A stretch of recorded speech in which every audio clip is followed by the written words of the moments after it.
وسائر الاشیاء، اسے اور بقیہ اشیاء کو اٹھا لو. تو اب خود ھذا، اس کو اٹھا لو، وسائر الاشیاء اور بقیہ اشیاء کو. اب سائرہ یہ تمام کے معنی میں نہیں ہوگا بلکہ بقیہ.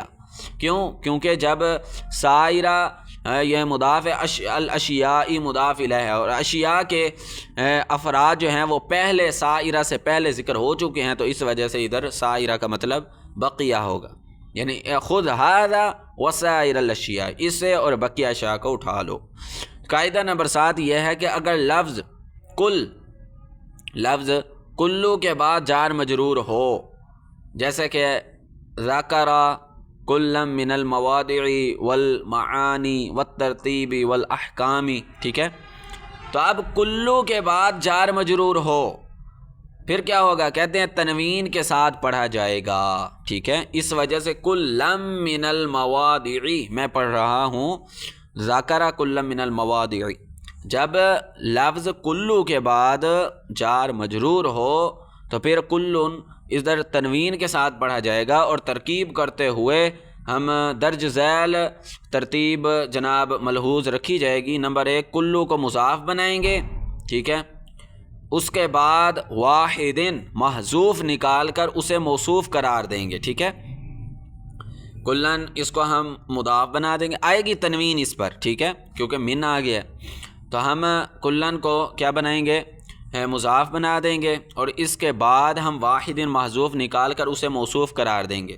گویا کہ اصل عبارت پھر یوں بنے گی، پہلے تو تھی نا ذکر کلا من المواضع والمعانی والترتیب والاحکام، پھر جب ہم اس کا ایک محذوف موصوف نکال لیں گے پھر یوں بنے گی کہ ذکر، پھر بھئی محذوف عبارت پھر یوں بنے گی ذکر کل واحد من المواضع، ٹھیک ہے، کل واحد من المواضع، کل واحد من المواضع، واحد اس کے بعد ہم موصوف و محذوف مان لیں گے، ٹھیک ہے. اور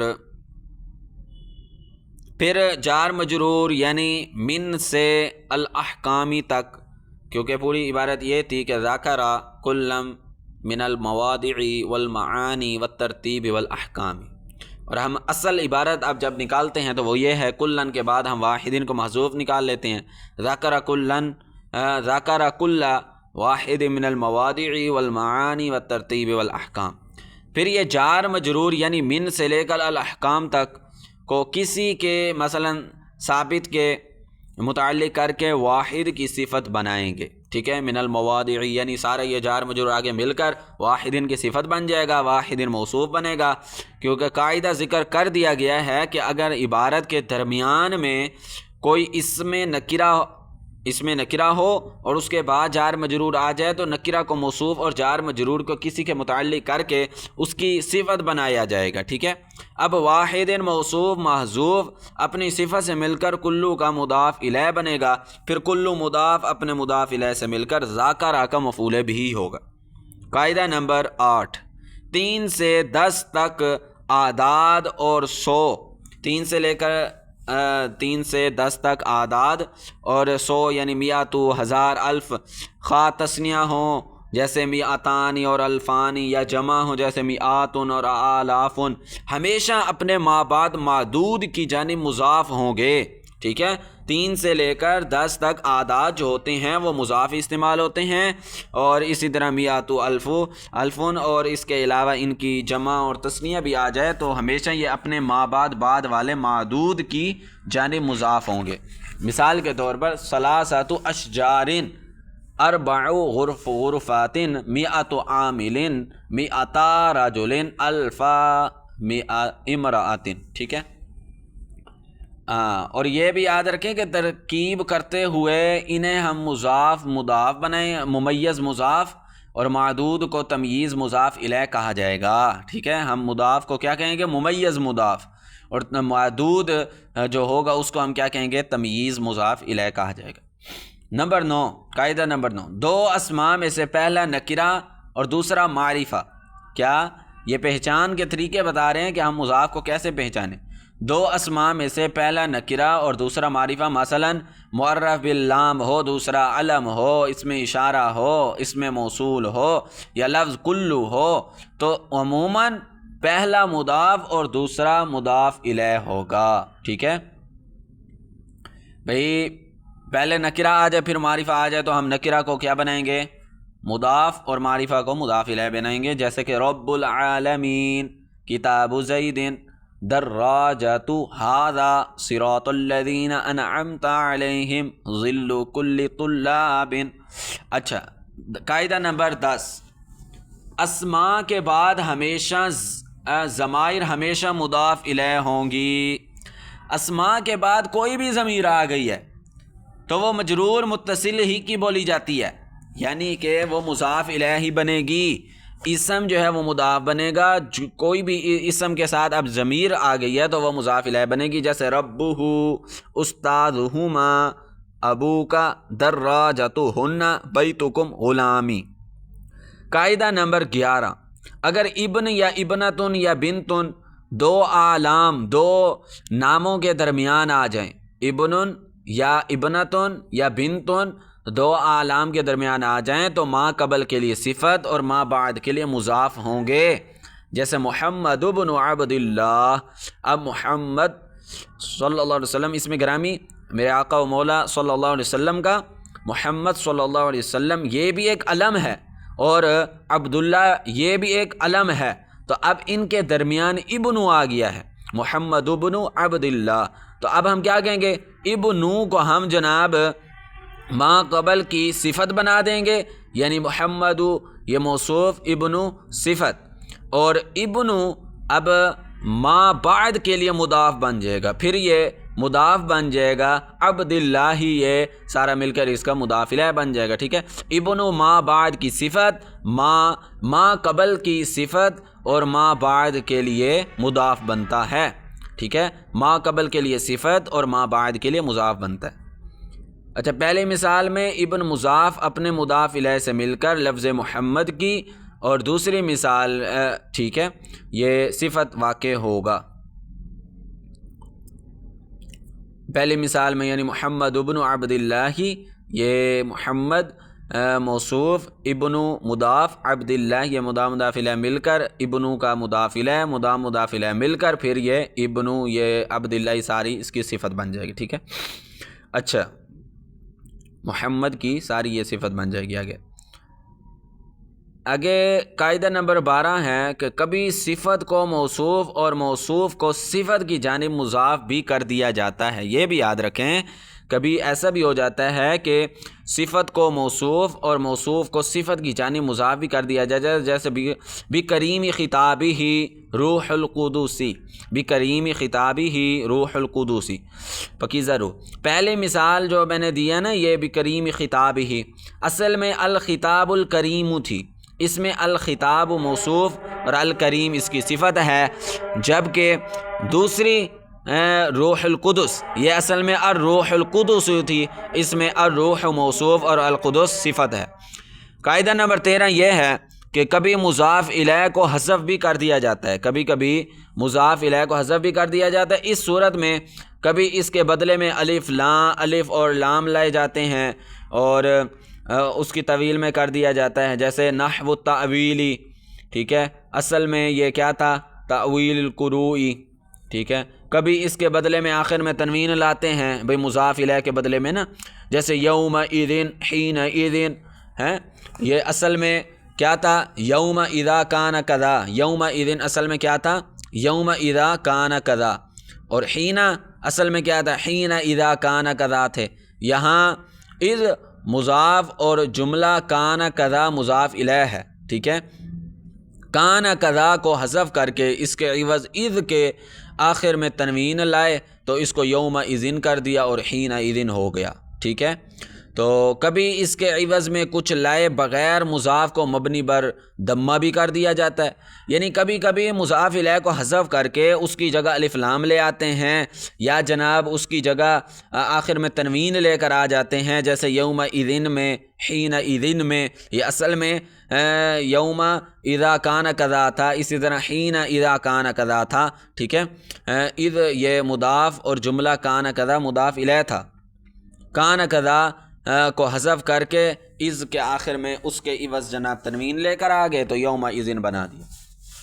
اور اسی طرح کبھی اس کے عوض کچھ بھی نہیں لاتے بلکہ مضاف کو مبنی بر ضمہ کر دیا جاتا ہے. جیسے ہم پڑھتے ہیں نا اما بعد لکھا ہوتا ہے، بعد یہ مبنی بر ضمہ ہے. وجہ کیا ہے کہ جناب مضاف الیہ کو حذف کر دیا اور جناب اس کے عوض کچھ بھی نہیں لائے، بس مضاف کو مبنی بر ضمہ کر دیا.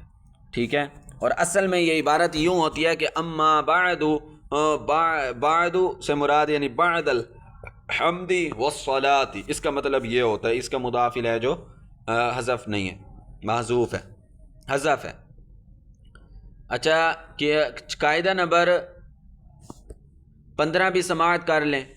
کہتے ہیں اس کے بعد ان ناصبہ فعل کے ساتھ مل کر بطویل مصدر مضاف الیہ بنتا ہے. اسم کے بعد نا اگر ان ناصبہ فعل کے ساتھ مل کر، ان ناصبہ فعل کے ساتھ مل کر بطویل مصدر مضاف الیہ بنتا ہے. جیسے یہ ہوتا ہے نا ھذا بتقدیری ان یکون صادقا، یہ اس صورت کے ساتھ ہے کہ وہ سچا ہو. ٹھیک ہے. ھذا بتقدیری ان یکون، اب ان یہ ناصبہ ہے، یکون فعل ہے، یہ فعل کے ساتھ مل کر بطویل مصدر ہو کر یہ مضاف الیہ ہوگا. کس کا؟ تقدیری کا. بتقدیری جو لفظ ہے ھذا بتقدیری کا، یہ ان یکون صادقا، یہ ان ناصبہ فعل کے ساتھ مل کر بطویل مصدر ہو کر، ان ناصبہ بطویل مصدر ہو کر پھر جناب یہ مضاف الیہ بنتا ہے. ٹھیک ہے. یہاں تک ٹھیک ہے. اس میں غور و فکر کریں، اگر کوئی سوال ہو تو لازمی پوچھے کریں گے.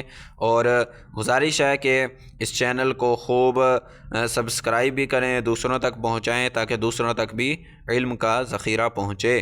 آپ اس کو شیئر بھی کریں، فالو بھی کریں، سبسکرائب بھی کریں. شکریہ. السلام علیکم ورحمۃ اللہ.